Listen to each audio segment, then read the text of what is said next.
Hello students, আজ আমি ডিপিসির ওই ভেক্টরের 3 নাম্বার ক্লাস দিচ্ছি। ডিপিসির যে ভেক্টরের অঙ্কগুলো করাচ্ছিলাম, দুটো ক্লাসেও পড়িয়েছি, সেখানে সিম্পল অঙ্কগুলো ছিল। আজকে একটা সিম্পল প্রবলেম করাবো আর বাকি 3টে হার্ডার প্রবলেম দেখাবো। তো অঙ্কগুলো ভালো করে দেখো, যদি কোনো প্রবলেম থাকে হোয়াটসঅ্যাপ করো, কমেন্টস করো, আর চ্যানেলটাকে সাবস্ক্রাইব করো। শুরু করছি ডিপিসির পার্ট 3, মানে প্রথম দুটো ক্লাস হয়েছে, তৃতীয় ক্লাস। হ্যাঁ, simple problem, sum number 13। Two vectors 2p and p are inclined to each other at a certain angle. p আর 2p দুটো ভেক্টর আছে, তাদের মধ্যে একটা অ্যাঙ্গেল আছে। If first vector is doubled, প্রথম ভেক্টরটাকে যদি ডবল করে দেওয়া হয়, তাহলে বলছে রেজাল্টেন্ট ইজ ইনক্রিজ 3 টাইমস, তাহলে লব্ধিটা 3 গুণ হয়ে যাবে। তাহলে calculate the angle between two vectors, vector দুটোর মধ্যে অ্যাঙ্গেল কত হবে। তো আমি ধরে নিলাম যে এখানে রেজাল্টেন্ট ভেক্টরটা আর এবং ওদের মধ্যে অ্যাঙ্গেল হচ্ছে থিটা। তাহলে রেজাল্টেন্টের ফর্মুলাটা আছে ভেক্টর রেজাল্টেন্টের, R square equal to 2p whole square plus P square plus 2 × 2p × p cos theta. এটাকে সিম্পলিফাই করলে আসবে R square equal to 5p square plus 4p square cos theta. এটাকে 1 নাম্বার ইকুয়েশন দিয়ে দেওয়া হলো। এবার প্রথম ভেক্টরটাকে ডবল করে দেওয়া মানে হচ্ছে 2pটা 4p হয়ে যাচ্ছে, তাহলে রেজাল্টেন্টটা হচ্ছে 3r, লব্ধিটা 3r। তাহলে ফর্মুলা হচ্ছে 3r whole square equal to 4p whole square plus P square plus 2 × 4p × p × cos theta. এটাকে সিম্পলিফাই করলে হবে 9r square equal to 17p square plus 8p square cos theta. এটাকে 2 number equation দিয়ে দিলাম। এবার 1 number ইকুয়েশনের সঙ্গে যদি 9 দিয়ে বোথ সাইড 9 দিয়ে ইন্টু করা হয়, multiplying both side of equation 1/9, তাহলে ইকুয়েশনটা হয়ে যাবে 9r square equal two 45p square plus 36p square cos theta. এটাকে 3 নাম্বার ইকুয়েশন দিয়ে দেওয়া হলো।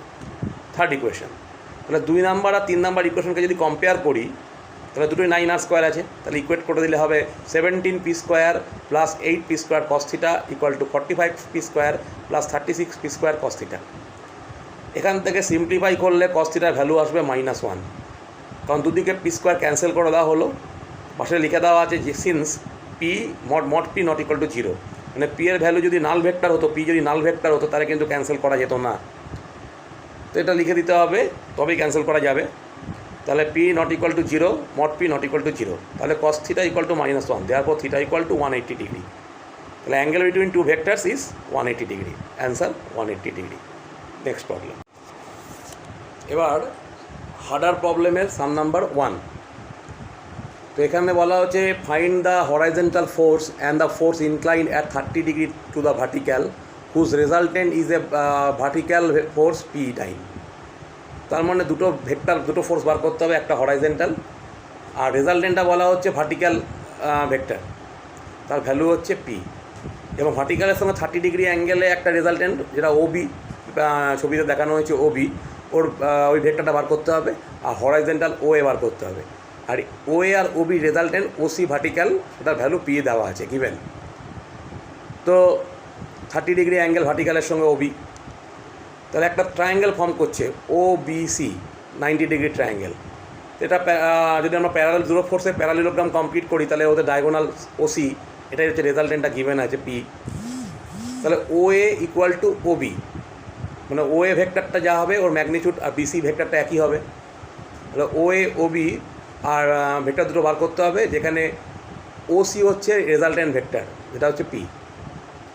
তাহলে ট্রায়াঙ্গেল ওবিসি ট্রায়াঙ্গেল থেকে আমরা বলতে পারি ওবি কস 30, এটা ইকুয়াল টু ওসি। তাহলে ওসির ভ্যালু হচ্ছে পি, ম্যাগনিটিউড। তাহলে এখান থেকে OB cos 30 value √3/2 equal to mod P. তাহলে ওবি ইকুয়াল টু আসছে 2 মড পি বাই √3 ডাইন। তাহলে ওবির ভ্যালু পেয়ে গেলাম 2p/√3।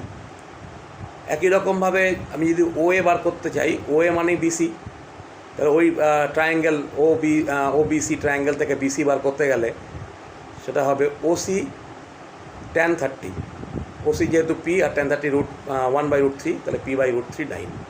তাহলে বিসির ভ্যালু হলো p/√3, আর বিসি মানে ওএ, তাহলে ওএর ভ্যালু হচ্ছে p/√3 ডাইন। Next problem, problem number 2, harder problem number 2। The resultant of two forces is equal in magnitude to one of them.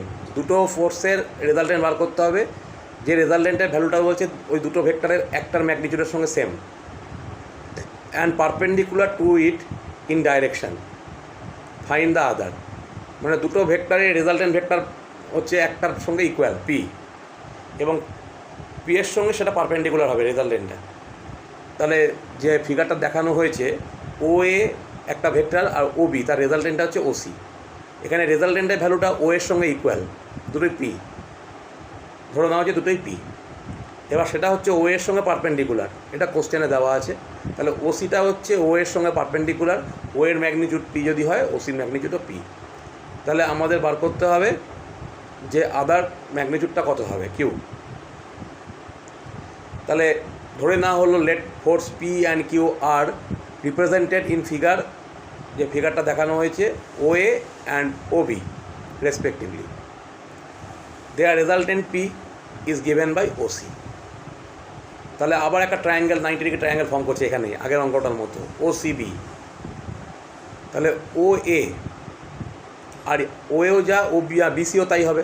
তাহলে mod O A equal to mod BC equal to হবে O C tan theta. তা ধরে না হলো ওই ভার্টিক্যালের সঙ্গে theta angle inclined.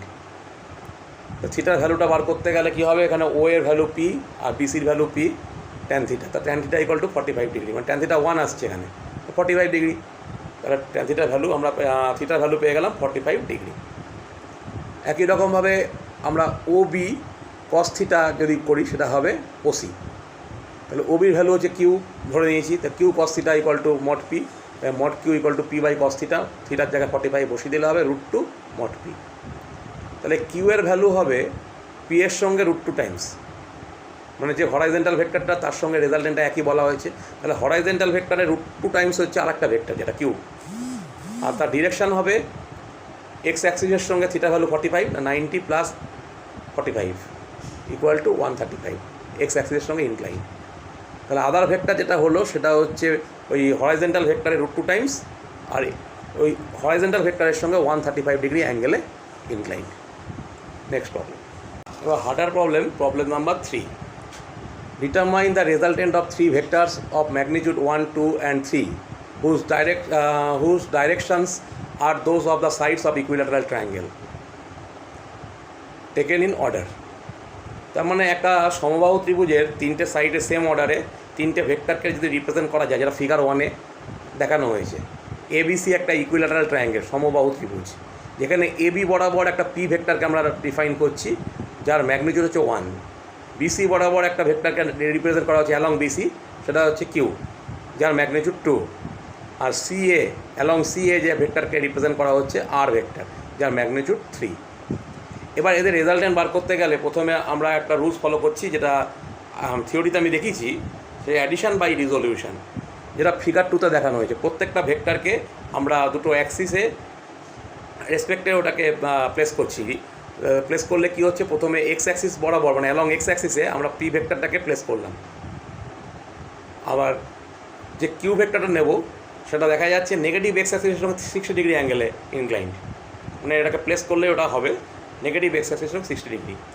আর আর ভেক্টরটা third কোয়াড্রেন্টে negative x অ্যাক্সিসের সঙ্গে 60 ডিগ্রি ইনক্লাইন্ড, এটা ফিগার 2তে দেখানো আছে।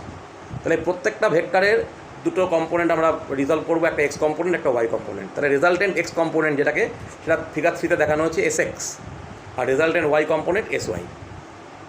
তাহলে দেখা যাচ্ছে S X equal to P, P এর এক্স কম্পোনেন্ট পি নিজেই হবে, কারণ ওটা 0 ডিগ্রি অ্যাঙ্গেল ইনক্লাইন্ড। কিউ এর এক্স কম্পোনেন্ট হবে কিউ কস 180 মাইনাস 60, আর আর এর এক্স কম্পোনেন্ট হবে আর কস 180 প্লাস 60।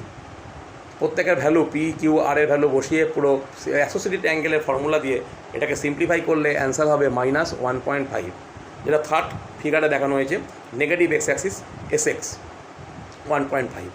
সিমিলারলি ওয়াই কম্পোনেন্টগুলো যদি নিই, তাহলে পি এর কোনো ওয়াই কম্পোনেন্ট থাকছে না, যেহেতু ওটা অ্যালং এক্স অ্যাক্সিস, তাহলে 0, প্লাস কিউ এর ওয়াই কম্পোনেন্ট হবে Q mod Q sine 180 minus 60, আর এর এক্স কম্পোনেন্ট হবে ওয়াই কম্পোনেন্ট হবে সাইন 180 আর সাইন 180 প্লাস 60।